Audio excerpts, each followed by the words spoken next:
Okay, so let's start with our motivation.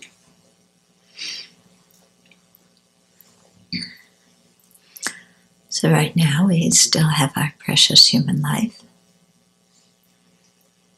that we worked very hard to obtain by creating incredible amount of virtuous karma in previous lives. And this precious human life affords us incredible circumstances that enable us to practice the Dharma and really dedicate our lives to the Dharma. But this opportunity is not going to last long, because this life is in the process, moment by moment, day by day, in ending, approaching death. And at the time of death, there's no opportunity to say, sorry, I'm not ready. Can I die later? There's still some things I want to do, like practice the Dharma. So that kind of situation won't arise while we're dying. So that means that whatever we want to do with our precious human life, however we want to make it meaningful in terms of practicing the Dharma, purifying our minds, gaining good qualities, then we have to do it now. And we have to do it consistently, not some days on and some days off. But if we can really put our mind into the Dharma practice like this, then our life takes on a whole different purpose, and we're no longer so concerned with what other people think about us, if we're measuring up to societal standards and expectations. So it frees us from all that kind of anxiety and worry, because we know exactly what we're doing and why we're doing it.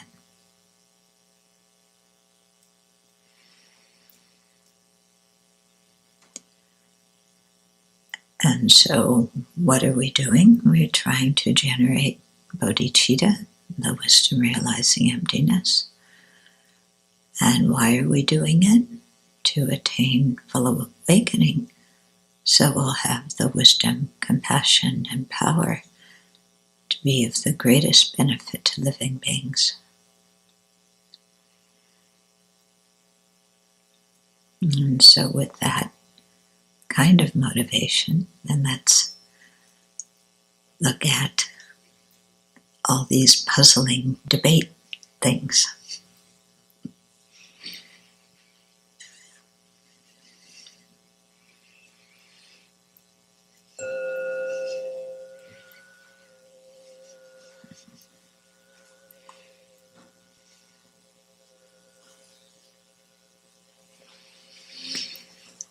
So if you look, the more clear our goals are in life, the more clear what we want to do and what the purpose of our life is, then the less anxious we're going to be about day-to-day matters.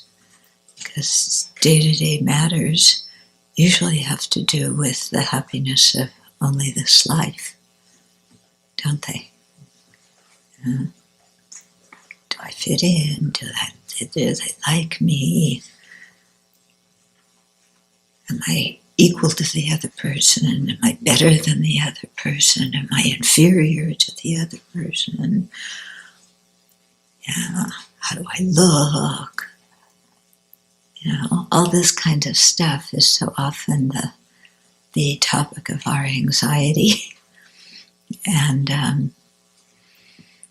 when we're quite clear about the purpose that we're going towards, then we leave that stuff aside and we just are content to create the causes and do what we need to do and accept ourselves and keep going forward.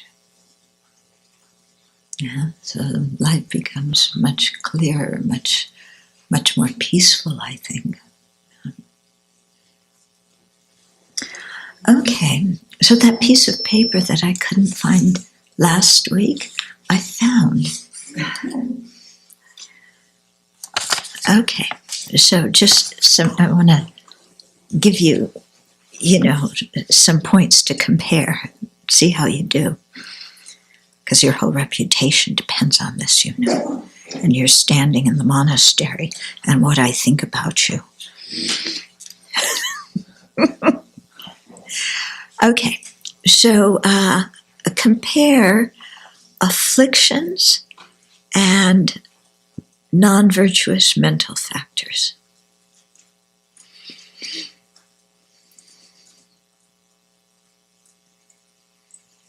Is there something that's both an affliction and a non-virtuous mental factor? What? Yeah, anger. Okay. Is there something that is an affliction but is not a non-virtuous mental factor? So that means every affliction is non-virtuous?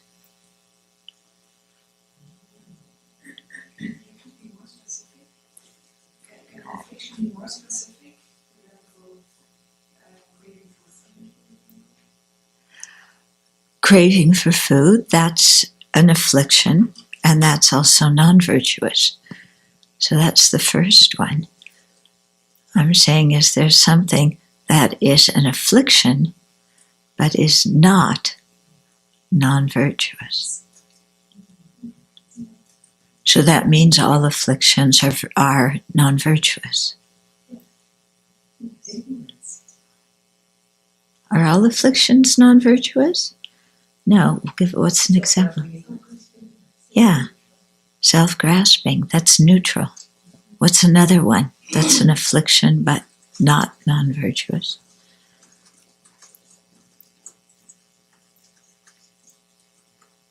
Yeah?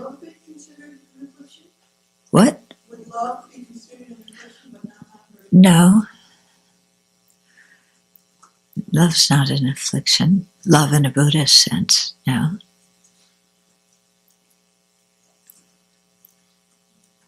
Conceit of love.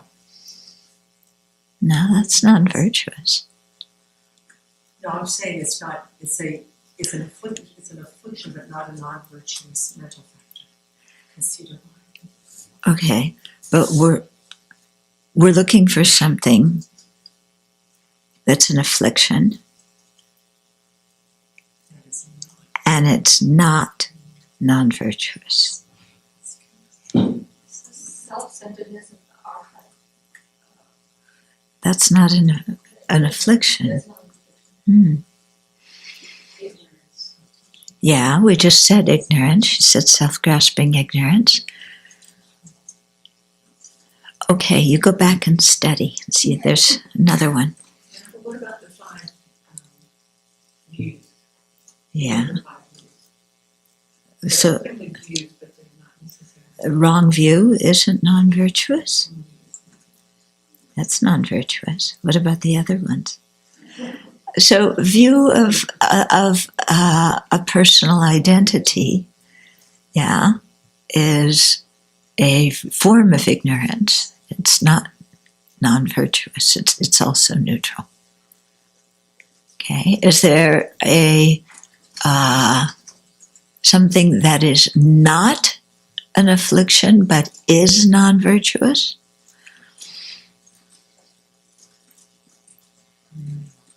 Yeah.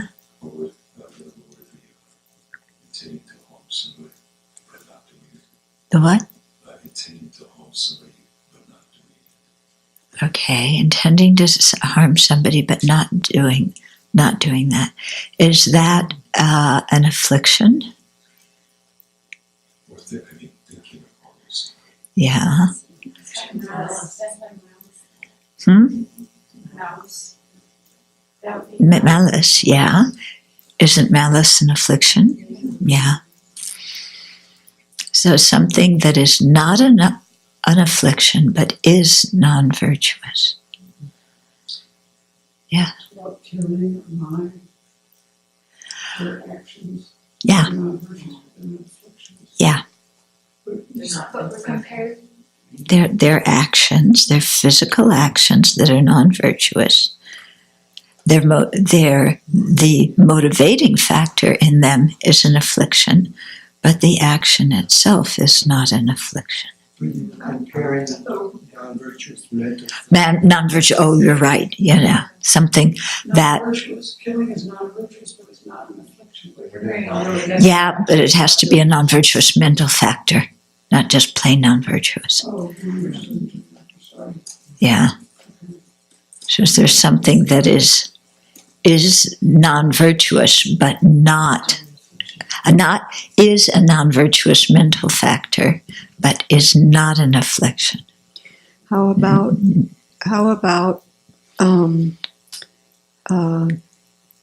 having the intent or even the action of giving somebody something, but with a non-virtuous motivation?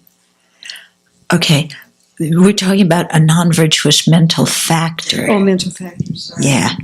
Yeah, so I think you could say that all non-virtuous mental factors are afflictions, yeah. If we didn't have mental factor there, you could point to some things that were non-virtuous but not an affliction.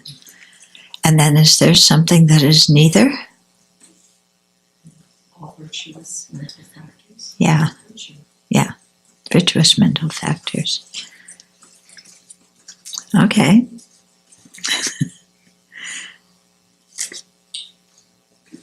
So the view of the personal identity was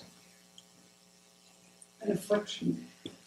Yeah, the view of a personal identity is an affliction, But it's not a non-virtuous mental but factor. it's not Okay.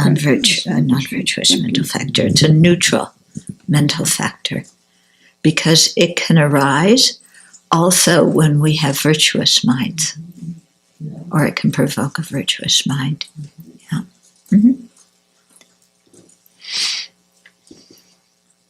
Yeah, I'm just wondering about what a mental factor exactly is. So if you have a specific example of attachment, for example, the thing I was saying, like craving for food, would that be a mental factor? Or Yes. it's a mental factor. So Yes. every example of Every example of attachment is attachment. Yeah. Okay. We'll save some of these other ones for future time. But it makes you think and it tests to see how well you've really understood things. So that's 3 possibilities. Yeah. Okay. Then to review some of the stuff. Oh, I forgot to turn this on.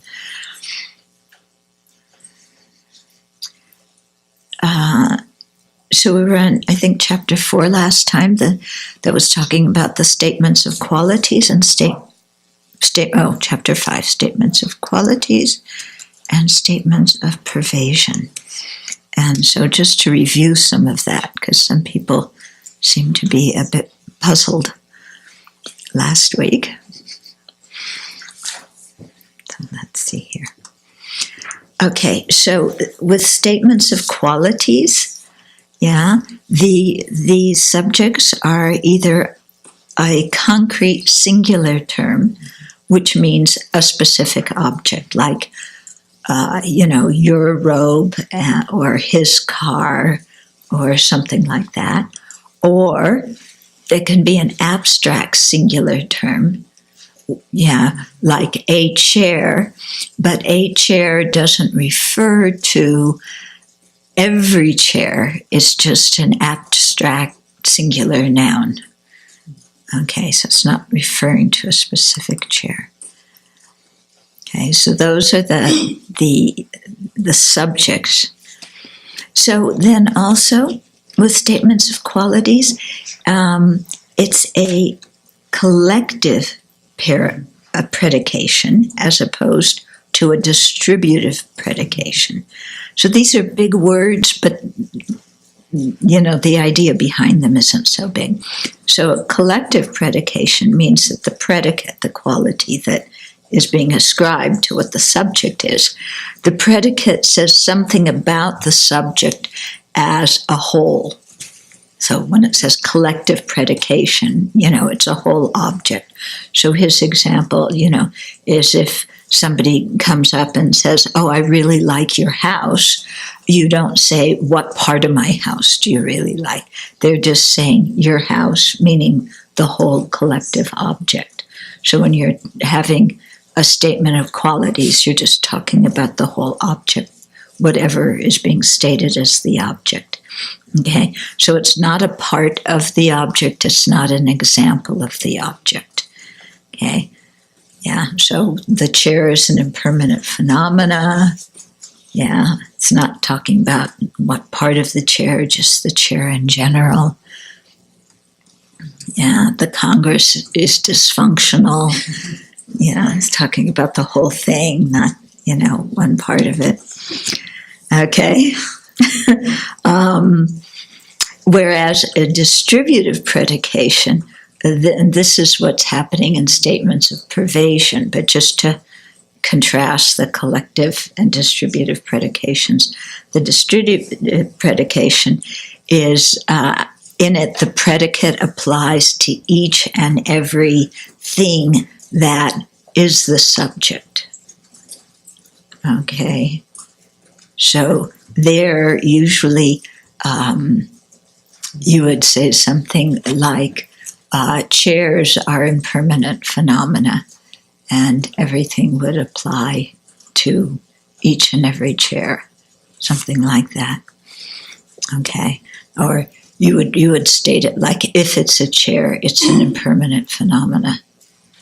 So everything that, is a chair, it's referring to, and that quality of impermanent, distributive means it distributes to all the members of the group. Okay. Then he had this little section about a table and a chair, which may or may not have gotten you confused. Okay, so a table and a chair are impermanent phenomena. So far, so good. Okay. Yeah. Is a table and a chair a table and a chair? Usually we say everything is itself. A chair is a chair, a TV is a TV. Is a table and a chair a table and a chair? No, why not? There isn't something that is the two. There isn't an example of something that is the two. Yeah. But unpack that. Why?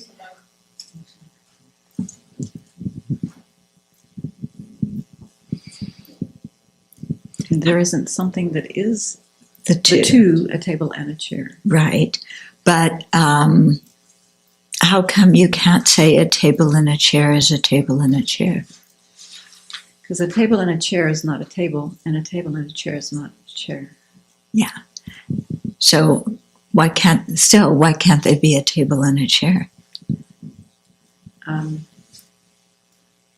There is nothing that is the two, table and chair. Yeah. If it's not a table and if it's not a chair, then it can't be both a table and a chair. Okay. So that's relating, when we do the, let's say the refutation, the diamond slivers, something is not produced by self, by others, by both, by neither.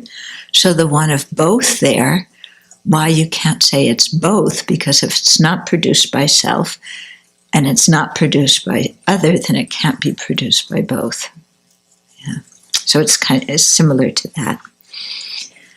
Okay. So, you okay about a table and a chair not being a table and a chair? Because a table and a chair, when it's used as a subject, is a whole. Singular. Huh? A singular whole. Singular. Yeah, it's like a singular thing, a table and a chair. Yeah. We're not seeing it as a table and a chair. It's a table and a chair. One thing. Yeah?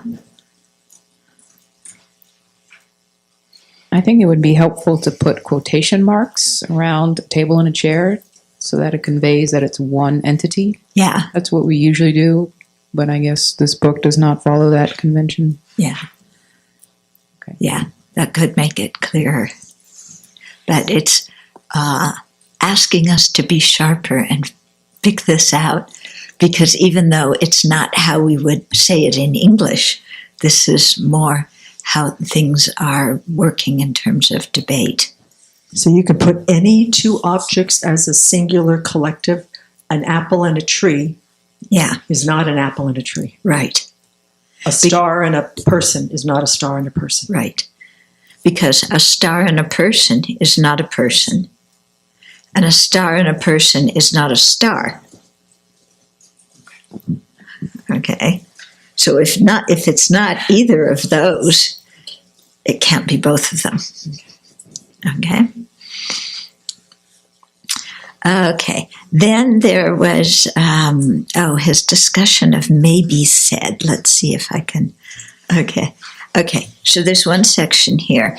In the end, I think this sort of of statement should apply only to existence.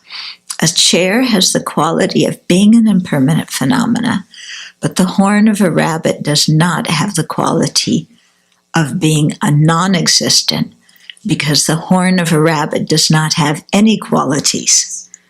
Okay? Something that does not exist does not have any qualities. Okay? So you can't say a horn of a rabbit horn is pink, because the rabbit horn doesn't exist, so it can't have any qualities. So, but you can say, because he's talking about the linking verb here, which is usually is, that you can say that the horn of a rabbit may be said to be a non-existent. Okay, so what that is it's a fancy way of, you can't really make any statements of quality about a rabbit's horn, but even to say a rabbit's horn is non-existent, because it's non-existent, so it can't even have the quality of non-existent. But you can say the horn of a rabbit may be said to be a non-existent. Okay, so that's how you get around it. Yeah. I didn't go through that, so I'm going through it now. Yeah. Okay, so, except this, always this change. Kindle is very confusing. When I'm reading in there, I press forward and it'll go 2 pages forward sometimes, and sometimes 1 page, and sometimes you go forward and it shows this thing, you go back, then you go forward, and then it only shows part of that page and part of another page. It's really it's not very well done, in my opinion. Yeah. Okay, so let's see if we can click. Okay, so it is, well, wait a minute, he's saying something different here. Even though the horn of a rabbit does not have any qualities, it is suitable to say the horn of a rabbit may be said to be a non-existent. It is suitable to say anything about the horn of a rabbit, though it is non-existent. That's contradicting what before. And so he says, this backs off a little from the earlier explanation of the linking verb required by statements of qualities. But don't throw out P has the quality of being a Q, because it works predominantly. To gloss the linking verb as may be said to be is very weak, defensible but weak. It could be seen as suggesting some sort of nihilism. Still, it should be okay to use it in reference to things we know are non-existent. So he's not even sure himself. Okay? Yeah. The subject is always a concrete or abstract singular. Okay? So it is best to use the indefinite article a or an in both parts of the sentence when possible. This is just better English. It may take some mental force to hear a chair is a material phenomenon, and keep in mind that the subject is understood as an abstract singular. But it is always better to use normal language when possible. But it is not always possible. Remember that above I gave definition as an example of something that is not an exemplifier of itself. Yeah, this is because definition in and of itself, the collective entity definition, is not a definition, but is a definiendum, something that is defined. Okay, so the definiendum is the thing that is defined. The definition is the actual object. Yeah. And then he says, it is probably correct to say that a definition is a definition. Probably. Yeah, in the sense that, you know, you want to be able to say everything is itself. Okay, that is sort of irresistible, because whatever qualifies as a definition must be a definition. Okay, like a chair is a chair. Okay, a definition is a definition. Everything that's a definition is a definition. Okay, so he's saying that should be okay. However, definition itself is not a definition, because it is something that is defined. Because you could say, somebody could say, what is a definition? And then somebody else would say, they have a specific Buddhist definition, a triply qualified substantial existent, whatever in the world that means, you know. But we would probably give what would we say in English? A definition explains what the object is, or something like that. You know, it's a set of words explaining what the object is, or somebody can look it up in the dictionary right now. Okay, and we would say that's what a definition is. Okay, so however, definition itself is not a definition, because it is something to be defined, which means it's a definiendum, the object to be defined. Thus, to point out that a definition is a definition does not say anything about the collective whole, definition in and of itself, because definition itself is not a definition. Okay, it's like we were talking last week, empty set is not an empty set, because there's many things that are empty sets that belong to the category of empty set. Okay, so you know, what's an example of an empty set? Purple turtles. No, I think we would have to use a table and a chair. Yeah, because a set is usually more than one thing, isn't it? Or would you say purple turtles is a set? Everything that is a purple turtle. Yeah, maybe you could do that. Yeah. What's the definition of definition? Yeah, we're getting. Okay. Oh, you have a definition? Yes. Okay. That's two definitions. Okay. Oh, so we have two definitions. Yes. Yeah, of definition. So the first one is the one that we're thinking about, a statement of the exact meaning of a word, especially in the dictionary. Mm-hmm. The other one is the degree of distinctness in outline of an object, image, or sound, especially of an image in a photograph or on a screen.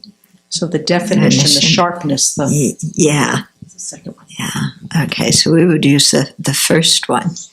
Okay. So you're saying even in English that, the definition of definition is different than the definition of definition in Buddhist language. Okay. So what he's saying here is that,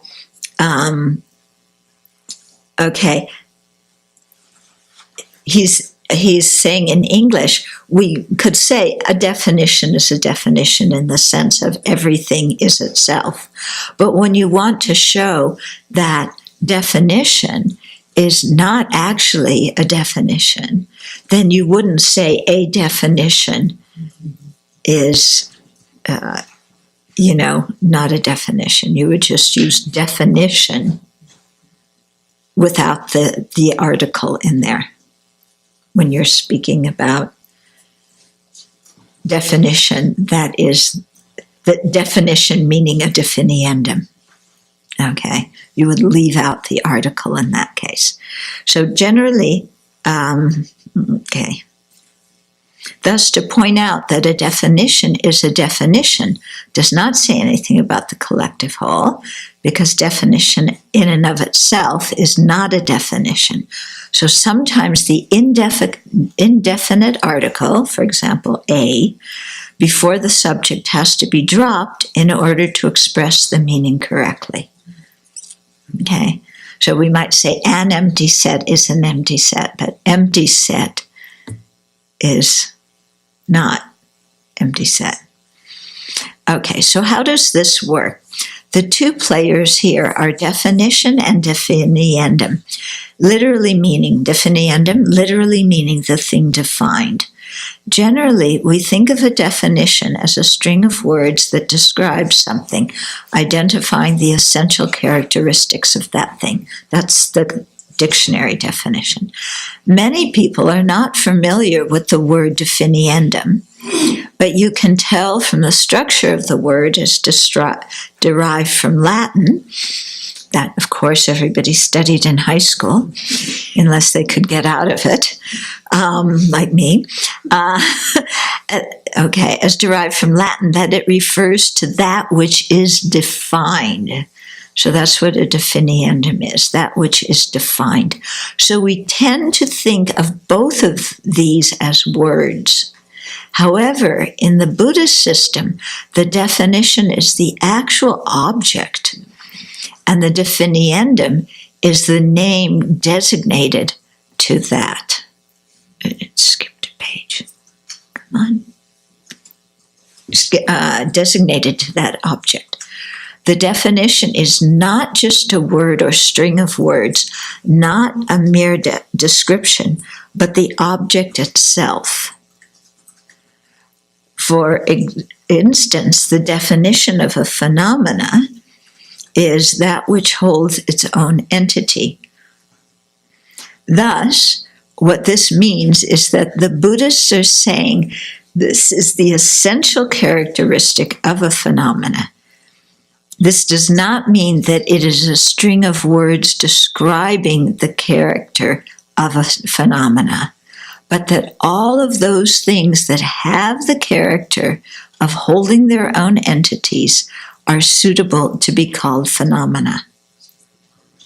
Okay? So you can see here the Buddhist way of thinking about definition and definiendum is a little bit different than our way. Okay? We usually think definiendum is the object, And definition is a bunch of words describing the object. Okay. But in Buddhism, definiendum is just the shortcut term, and the definition is the actual object. Okay? So the definition is the actual thing, and for the sake of convenience, we designate that which holds its entity with the name phenomena. Thus, the way we understand a term is by first becoming familiar with actual objects that illustrate its definition. Only then may we understand the definiendum. Oh, it skipped again. Sorry. Okay. Only then may we understand the definiendum, the mere conventionality, the handy name that we use to designate those sorts of objects, things that hold their own entities, and so forth. Okay, so, for example, if we have the definiendum cat, the definition might be what? What's the definition of a cat? Four-legged furry. For a four-legged furry mammal. That purrs. No, that says meow. Yeah. Okay, a four-legged furry thing that has attractive. Yeah, but it's difficult because when we say cat, do we mean a house cat, a pet cat, or do we refer to cat that would include lions and tigers? It says that it is a small domesticated carnivorous mammal with soft fur, a short snout, and retractable claws. It is widely kept as a pet or for catching mice, and many breeds have been developed. Okay, so it's a domesticated carnivorous mammal. A domesticated carnivorous mammal with retractable claws. Soft fur and a short snout. Short fur and a soft. Because otherwise, if you don't add those other things, you could be talking about a dog. Okay. Or a mouse. Some people have domesticated mice. Yeah. Okay.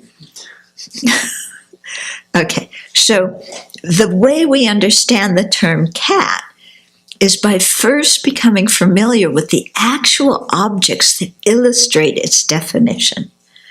Yeah, so somebody's saying, hey, that's a cat, and that's a cat, and that's a cat. And becoming familiar with those, then we begin to, all those objects that are illustrations of the definition, then we come to understand what the definiendum cat means. Yeah. So it's, we usually think in English, you start out with the word and then the definition follows. But this is saying, no, first there's the actual objects that are the definition or that are illustrations of the definition. And we attach a name to that for convenience sake. Yeah, so it's a whole different way of looking at things, isn't it? Yeah, and you can see that our usual way of looking at things is very much based on inherent existence. Yeah, there are these external things out there, and then we give them definitions. Rather than there are things that have similar qualities, and our mind puts them together to form a class, and then we give one name to that category or class of things. Yeah, so it's a whole different way of looking at things. You can see how grasping at inherent existence comes about in here. Okay, then. Okay. Next, understand that a definition is not in turn defined. Okay, that is, there is no definition of any particular definition. So there's no definition of a small mammal, the domesticated animal with retractable claws and a small snout and that purrs sometimes. Okay, so there's no definition of that. That is the definition of a cat. Okay, so the character of a thing is its character, and nothing more defines it. Definitions may be described or explained, so we may unpack a definition and what it means, but they are not defined by their own definitions. Okay, but definition in general is a definiendum. Okay, and definition in general has a definition, which we're coming to. Though any particular definition is never defined in turn, this is not true of definition in and of itself.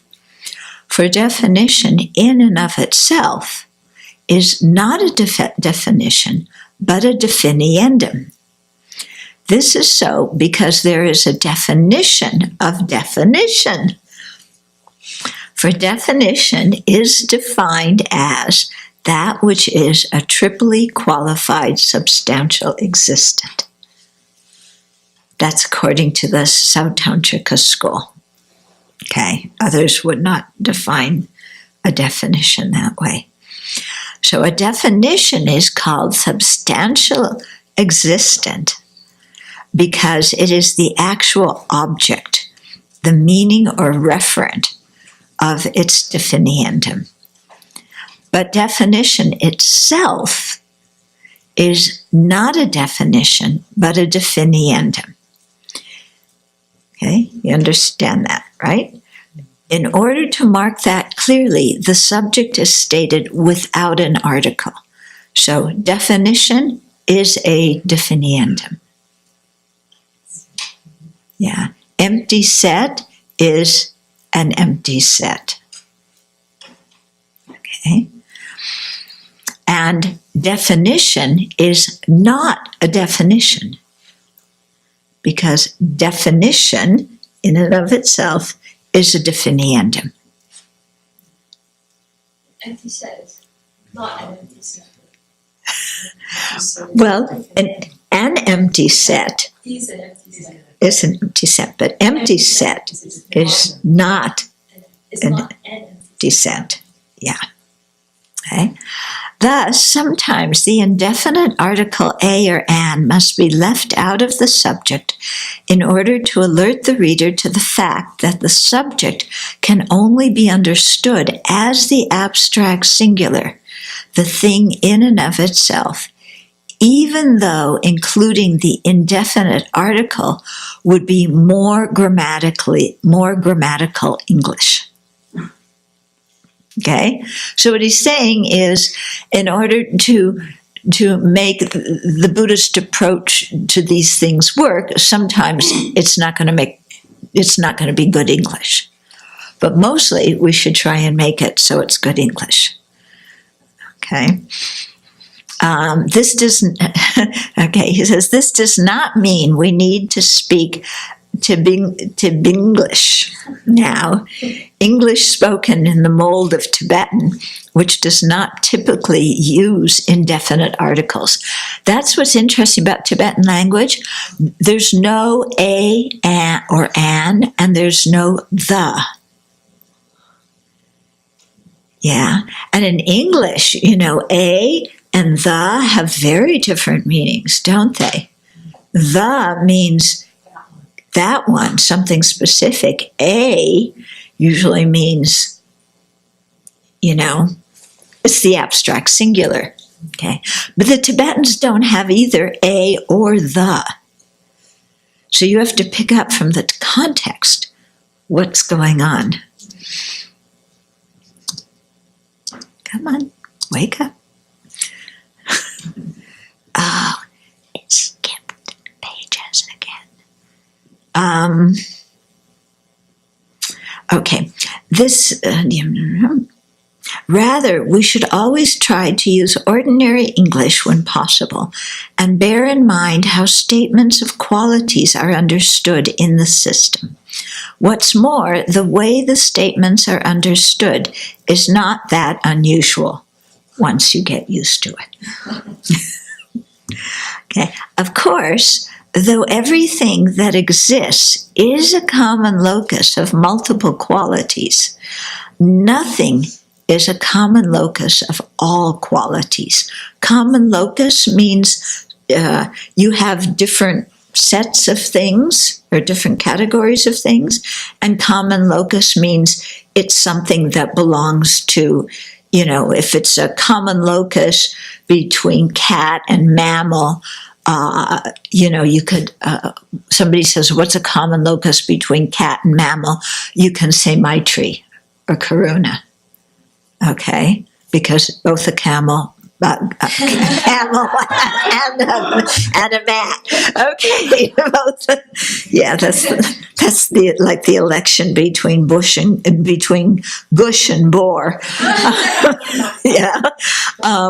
Okay, so something that's both a cat and a mammal. Yeah.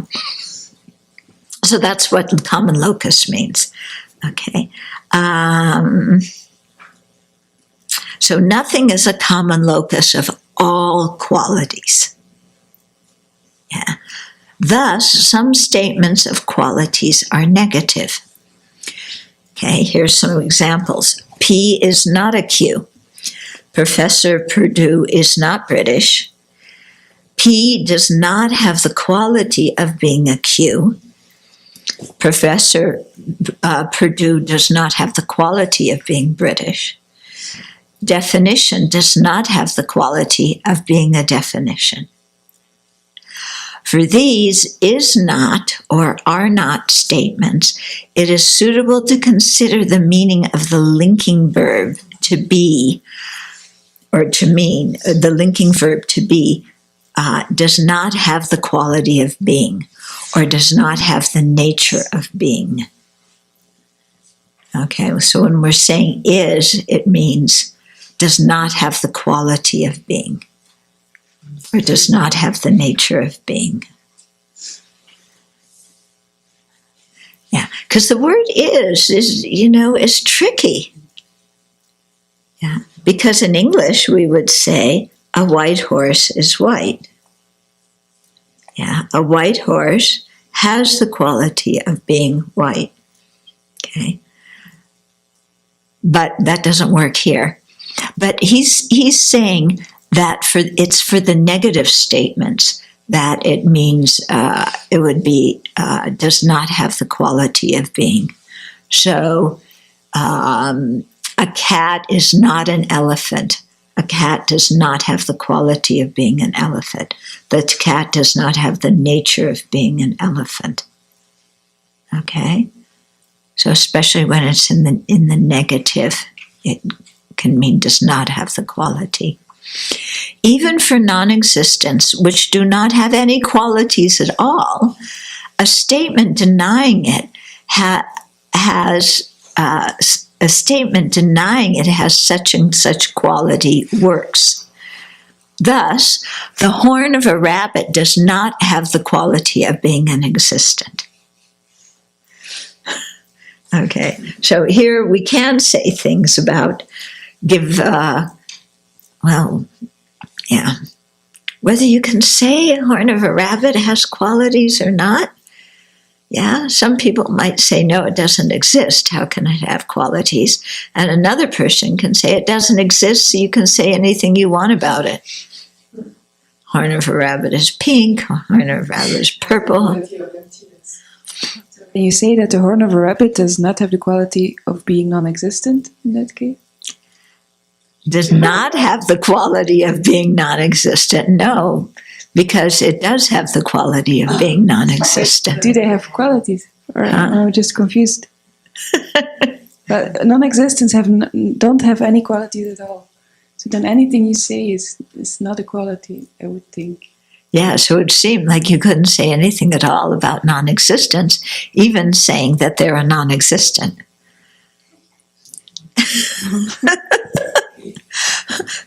But it looks like maybe you can, but it's strange, isn't it, to think of something that is non-existent as having the quality of being non-existent. Yeah, maybe that's its only quality. Doesn't have the quality of being pink or purple.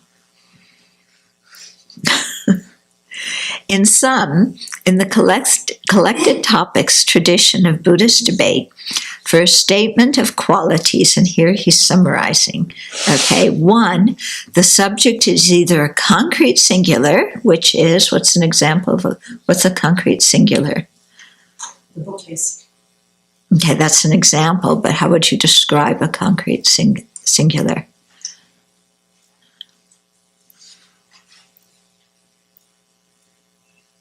It's a subject that's not in front of you that you're speaking of.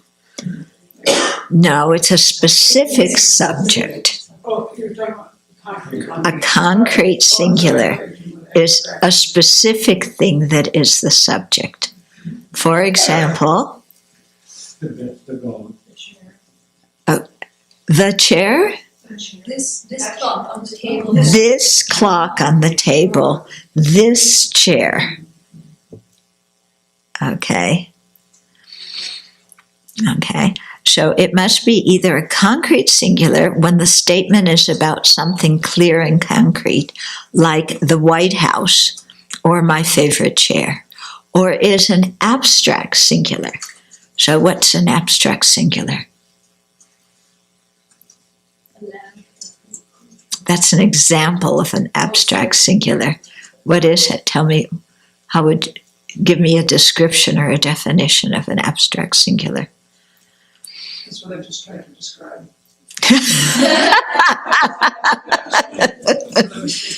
Yeah, a singular object that isn't referring to a specific thing. Yeah, a concrete specific thing. Okay, this is what I said at the beginning of the class.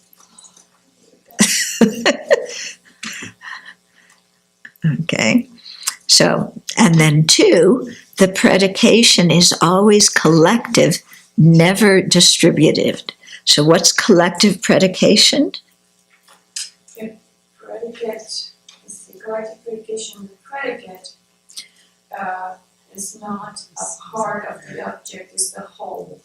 Yeah, it's applying to the entire whole object. Okay.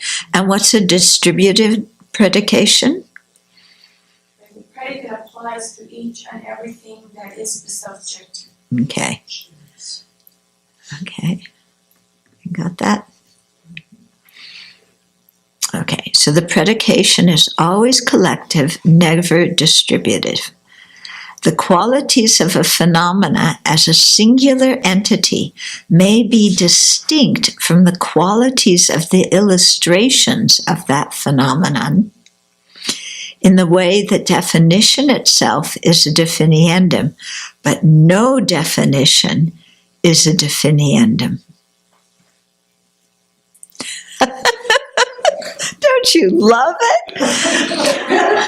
Definition itself, just referring to the abstract definition itself, is a definiendum. But no particular definition is a definiendum, because a particular definition is a definition. Okay. It is easier to understand the collective whole, the thing in and of itself, when the subject is a concrete singular thing, like a chair in the room. But trying to understand the nature of an abstract singular subject is important too. The issue of the nature of the subject goes to questions of generalities or universals, the basis of designation of phenomena in consideration of the selflessness of phenomena in Buddhism, and so on. What kind of sentence is that? The issue, who was his editor? The issue of the nature of the subject, okay, so what the subject is, goes to questions of generalities or universals, okay, which are referring to a generality of an object, the basis of designation of phenomena in a consideration of the selflessness of phenomena in Buddhism. Now, is that in a positive, or is that another noun in that sentence? The nature of the subject goes to the basis of designation of phenomena. Anyway, however,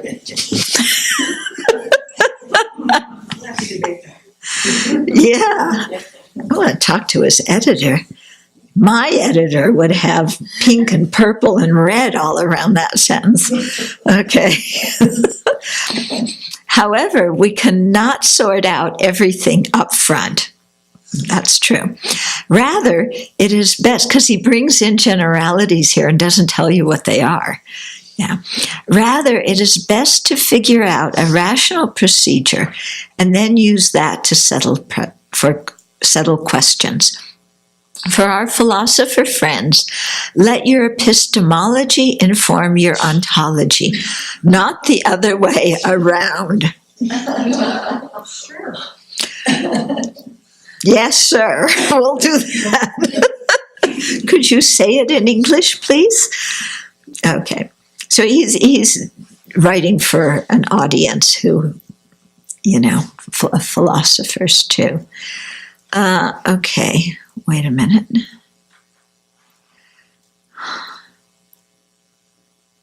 Okay. Still, we do know these things about how the abstract singular subject is considered in the collected topics system. Okay, so here's some things about how the abstract singular object. Okay, 1, if anything in the subject is existent, then the subject is existent. Okay, so for example, the selfless, which takes in all existence and non-existence, is itself existent because among the things that may be properly referred to as selfless, there are existent things. In the same way, the pair, a chair and a horn of a rabbit, is existent simply because part of that pair is existent. Even though there's nothing that is the two of them.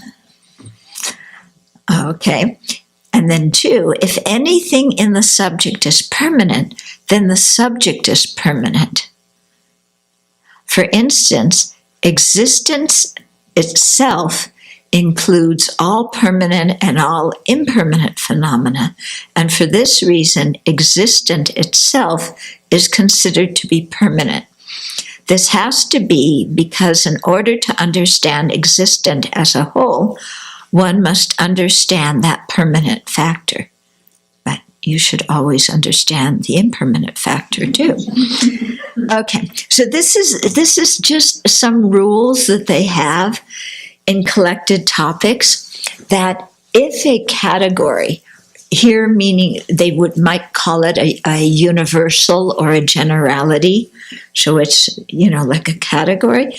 If that category, like existent, has members, things that are part of that category, and as long as it has one thing that is actually existent in that category, then that whole category is existent. Okay? Or if that, so in other words, existent trumps non-existence. Okay? Then also, if in a category, like existence, there's some things are permanent and some things are impermanent, then the whole category becomes permanent. Okay, so here, permanent trumps impermanent. Don't ask me why. Okay, maybe because emptiness is permanent. Yeah. Okay, so it's just some rules of the game that when you're referring to something that is a generality that has many members, yeah, that existent trumps non-existence and permanent trumps impermanent. That's just the rules they made up. Okay, so if somebody says, okay, the selfless, yeah, is the selfless permanent or impermanent? Permanent. Why? Because it contains permanent. It contains at least one permanent phenomenon. For example? The clock on the wall. The clock on the wall is Oh, permanent? not the clock on the wall, sorry. Space. Yeah. You have to say in Space. uncompounded space. Okay. Okay. What about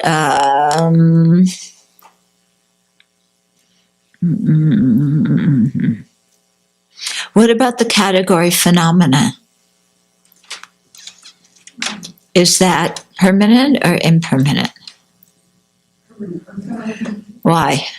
It also has permanent members, Such as? emptiness. Okay, such as emptiness. How about phenomena? Is it existent or non-existent? Existent, Existent. Why? because non-existents are not phenomena. They're not objects of knowledge. Okay. They're not suitable to be known by an awareness. Yeah. Not a lot of things. Okay. Yes. Even if they were, it would be existent because it contains existent memories. Yeah, but you can't say even if it were when it's not. Okay, so these 2 points are based on the consideration of what is in the subject. These points do not mean that the subject is being thought of distributively, but that the nature of the subject and the possible ways to perceive it are influenced by what is meant by the subjects collectively.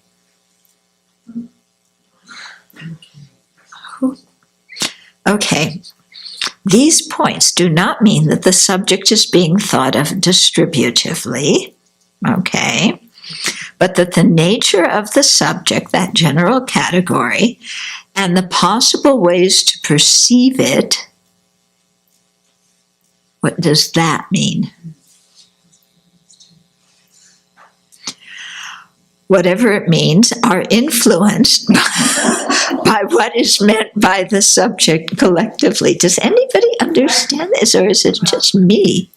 Yeah. I can't say I understand it, but I can tell you what the problem is. Okay. Yes. I've thought about this for a long time, and Geshe Dadwo hasn't, because I didn't remember the first year, he wouldn't answer me this year, so I'm still confused. So this goes back to what is this subject collectively? What is the abstract singular? So I found that in this, and I can't see that they answer it, but in the original debate book on page 789 in the PDF. I don't think the abstract singular is the subject collectively. It's a generality. Anyway, go on. Yeah, go on. Okay, well, here's what I see is the basic issue is if you were talking about the abstract singular subject Uh-huh.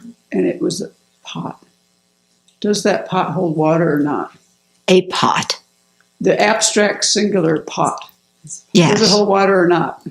That's what the question I can never answer. I see. They have this thing where they explain it, but I still don't think I have any idea what it's saying. Okay. It's 2 paragraphs. Do you want me to read it? Yeah.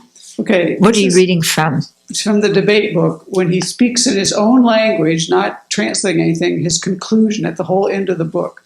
He goes, the pressing question that remains is, what is the nature of the abstract singular pot that is the subject of this assertion? Okay. Of course, many things have been said about the nature of this subject. It is an object of knowledge. It is an impermanent phenomena. It is matter. Matter. An abstract singular pot is matter. So it is able to perform the function of holding water. It is a pot. I have a hard time with that. Yeah. I don't think that's referring to the generality pot. It's just the abstract singular pot that's not referring to a particular pot. Yeah, that's confusing to me. Yeah. Really confusing to me. And maybe I don't understand what's the difference between what we're talking about there and the generality. The generality would be pot, yeah, which would be like the generality, and the members of that generality, the particulars, would be a gold pot and a flat pot and your pot and my pot. Yeah, Whereas I don't know that the singular abstract is being used as a generality. I still can't tell it apart because, then it goes on. Pot in this sentence does not refer to each and every pot. And in a sense, neither does it refer to the collection of all pots as a gross gathering of all pots in existence. We've kind of covered that in this class. Yeah. Also, here, pot does not refer to the idea of a pot, which we've right. That's a mental abstraction. Yeah. It is an appearing object of a thought consciousness and a permanent phenomena. But it still holds water and is matter. See, this is so that rather in this type doesn't of sentence, make pot sense, refers to pot as such, not taken as a whole, but as the singular generality. I think you have to ask Dan Perdue. I mean, you can't say that it's a permanent thing, and it also. Maybe I read it wrong. Pot in this sentence does not refer to each and every pot, and in a sense neither does it refer to the collection of all pots as a gross gathering of all pots in existence. Also, here, pot does not refer to the idea of a pot, for an idea as a mental abstraction is an appearing object of a thought consciousness and a permanent phenomenon. Okay, I mixed that up. Yeah. That's the whole idea thing. Yeah. Rather, in this type of sentence, pot refers to pot as such, taken not as a whole, but as the singular generality. The qualities of a phenomena as a singular entity may be distinct from the qualities of the illustrations of that phenomena. For instance, pot is a generality of a gold pot, but an illustration of pot, such as a bulbous flat-based phenomena, which is made from gold and is able to perform the function of holding water, is not a generality of a gold pot. So I still can't really answer my question. I guess it's saying that the abstract singular pot is matter, does hold water, but you can't point one out. Yeah, it kind of sounds like that, doesn't it? Because it's abstract. Yeah.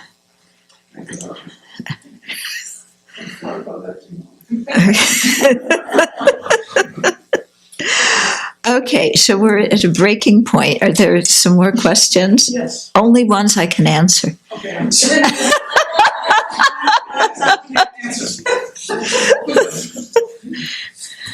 I want to go back to where you started tonight.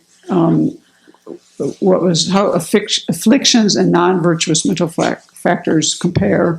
And then when you talked about what is an affliction but not a non-virtuous mental factor, and we gave the examples of self-grasping ignorance and the view of a personal identity, because both of those are neutral.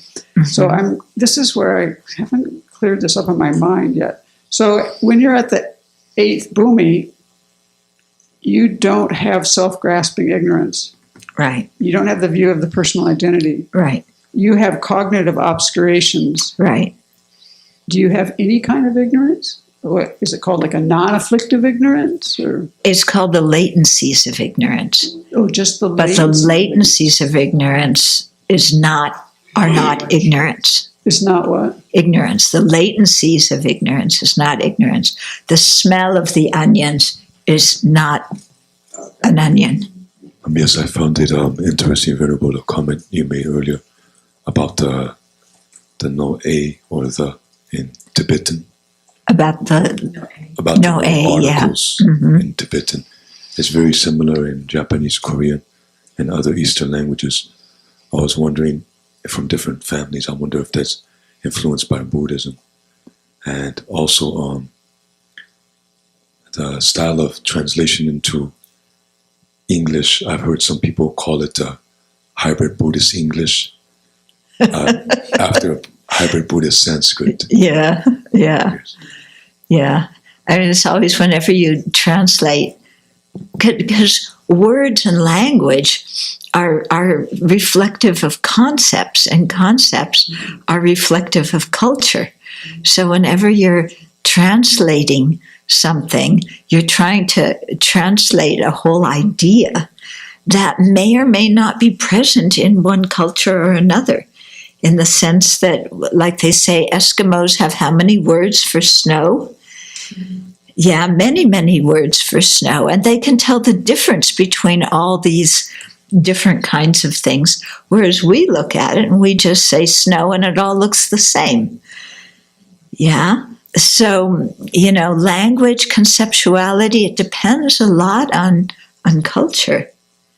Yeah.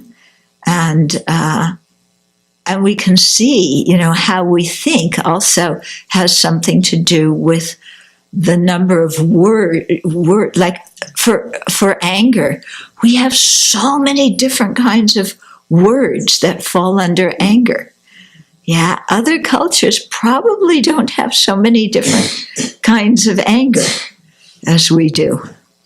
Yeah, that says something about, about the culture. But, even like when they've been translating, Geshe Dadul is involved with translating science into Tibetan. It's very difficult because there's scientific ideas where you have no, similar kind of idea or word in Tibetan. Like for atom, like they have a word for partless particle. Yeah. But that's not really an atom. And then within the atom, electron and neutron and proton and all these other things, there's no such word. And in fact, what they've learned is the four elements. And they see everything in terms of the four elements. And then, we come in with our periodic chart, and they're going, what in the world is this? Okay, so it's a whole different way of looking at things. Yeah. I think it's very interesting how words and language influence how we perceive reality. Mm-hmm. I mean, at some point, words were constructed based on, quote unquote reality, but then, they're then taught to others who may not have experienced the same things. And then the person who has been taught this concept will perceive the world around them in that way. Yeah. That's like how culture is transmitted. So it's an example of how there's no inherent existence out there. It's just learned. Yeah. And how subjective words are. And how our idea that the definiendum is the object is not correct. Yeah. The definiendum is just the name that's given to something. I'm finding it very easy to have compassion for the kids who have to take this class and take a final on it. Like this whole time I've been imagining like a weekly quiz about this chapter in particular. Uh-huh.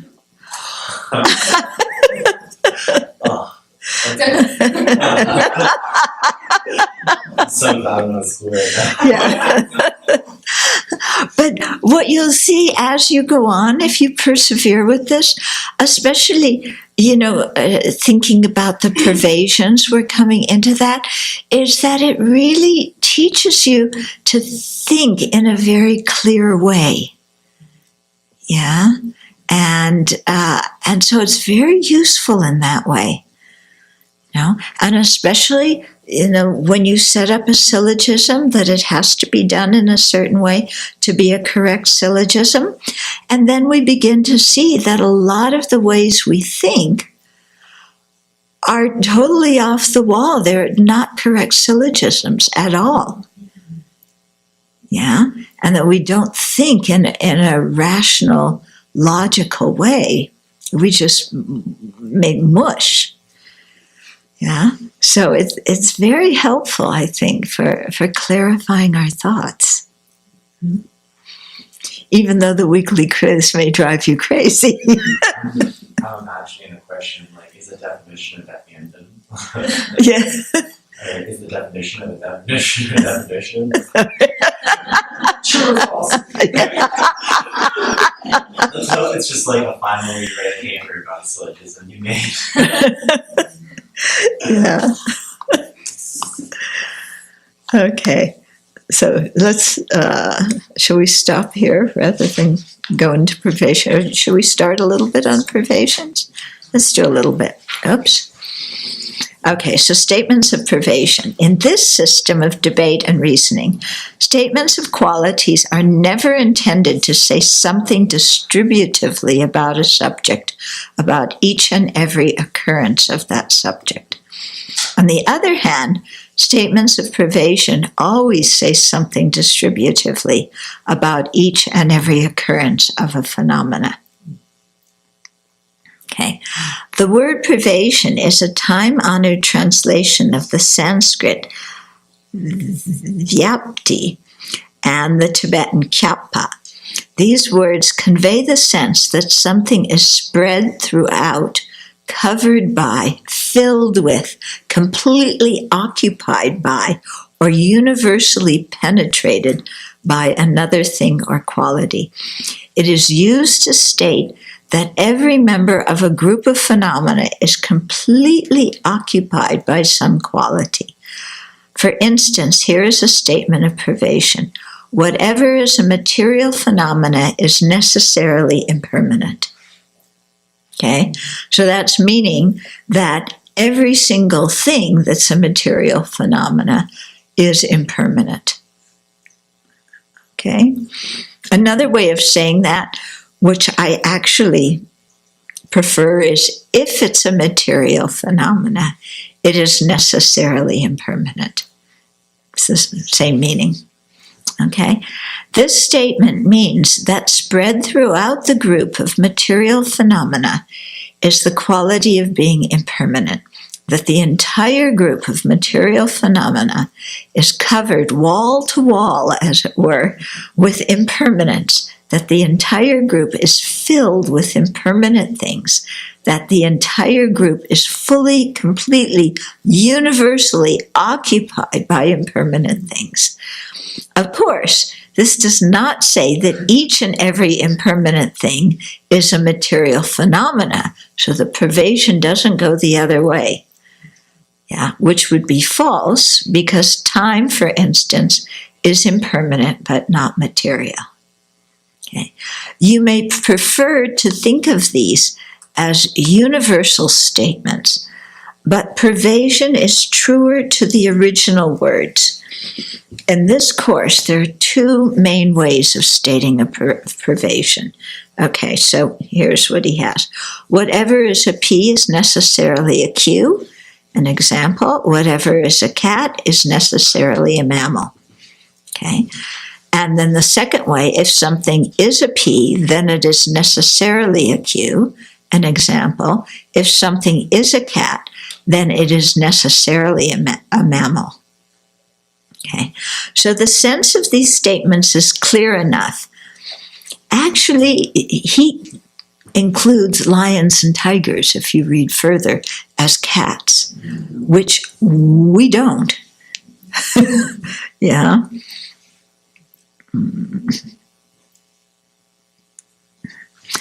Okay. The second and fourth sentences, whatever is a cat is necessarily a mammal, and if something is a cat, then it is necessarily a mammal. So these sentences state that each and every cat is a mammal. They do not say that every mammal is a cat, which would be false, since dogs are mammals, but they are not cats. So a correct statement of privation always says something about each and every P phenomena, the subject that comes first. The phenomena referred to in the first part of the sentence, the antecedent. As that implies, a correct statement of privation will never say something about some, but not all of the P phenomena. Okay, so when you say if something is a cat, you're talking about all cats, not some cats. Okay, or whatever is a dog means anything that has the nature of being a dog, not just some of them. Okay, to appreciate why these statements are called privations, the statement that whatever is a P is necessarily a Q may be understood as saying that P's are pervaded by being Q's. For example, the statement that all cats are mammals may be understood as saying that cats are pervaded by being animals. Mammals. And animals too. Okay?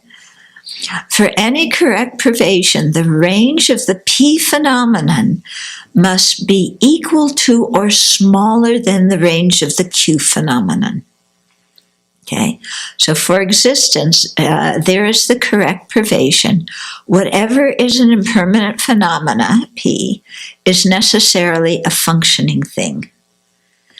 So in those two, impermanent phenomena and functioning things are mutually inclusive. Okay, so when you draw your circles, you have one circle that is both a P and a Q. That's both impermanent phenomena and functioning things. Okay, as you know, these two are mutually inclusive, so it is also the case that whatever is a functioning thing is necessarily an impermanent phenomena. So if they're mutually inclusive, the privation goes both ways. Okay. Thus, in this case, the P phenomena and the Q phenomena are equal in extent. That is, everything that is a P phenomena, impermanent, is a Q phenomena, a functioning thing, and everything that is a Q phenomena, a functioning thing, is a P phenomena, impermanent. For the only other possible correct privation, the range of P phenomena must be smaller than the range of Q phenomena. For instance, there is the privation, whatever is a cat is necessarily a mammal. Okay, so there if you draw it, you know, your bigger circle is mammal and your smaller circle is cat. Yeah, and within it you have 4 little stars. Okay. So cats and mammals are 3 possibilities, such that whatever is a cat, P, is necessarily a mammal, but it is not the case that whatever is a mammal is necessarily a cat. So the privation only goes that whatever is a cat is necessarily a mammal, not the other way around. Thus, the range of the P phenomena, cats, is smaller than the range of the Q phenomena, mammals, because there is at least one thing that is a mammal but not a cat, such as a whale. Okay. These are the only 2 patterns of privations that can work in an accurate statement of privation. So there's only those 2. Privations either have to be two mutually exclusive circles or a small circle inside a big circle. Okay. There is nothing particularly surprising about statements of pervasion in this system, as opposed to universal statements in other systems. The greatest challenge is in learning to recognize the many ways that people express these sorts of statements in the real world. So here are some. Okay, so he goes into this very often, like all the different ways that people in ordinary language say this. Personally speaking, when I'm studying debate, I find getting into all these other ways of saying it, kind of gets me confused. But it could also clarify it, because you just say there's many ways of saying the same thing. Okay, so here's some of them. If something is a P, then it's a Q. If something is a cat, then it's an animal, a mammal. Okay? All P's are Q's. For example, all cats are mammals. Now that's something in ordinary English that you're likely to hear somebody just say. You would say to a little child, all cats are mammals. You wouldn't say to a little child, if something is a cat, it is necessarily a mammal. Okay? You would just say all cats are mammals. Okay? Another way of saying it, that something is a P implies that it is a Q. That something is a cat implies that it is a mammal. And he specifies here that implies doesn't mean imply. It means naturally leads to the conclusion, or, like that. So it doesn't mean just imply. That something is a cat implies that it is a mammal. I don't know how often people would say that. P's or Q's, cats are mammals. Yeah, people would say that a lot. A P is a Q, a cat is a mammal. People would say that.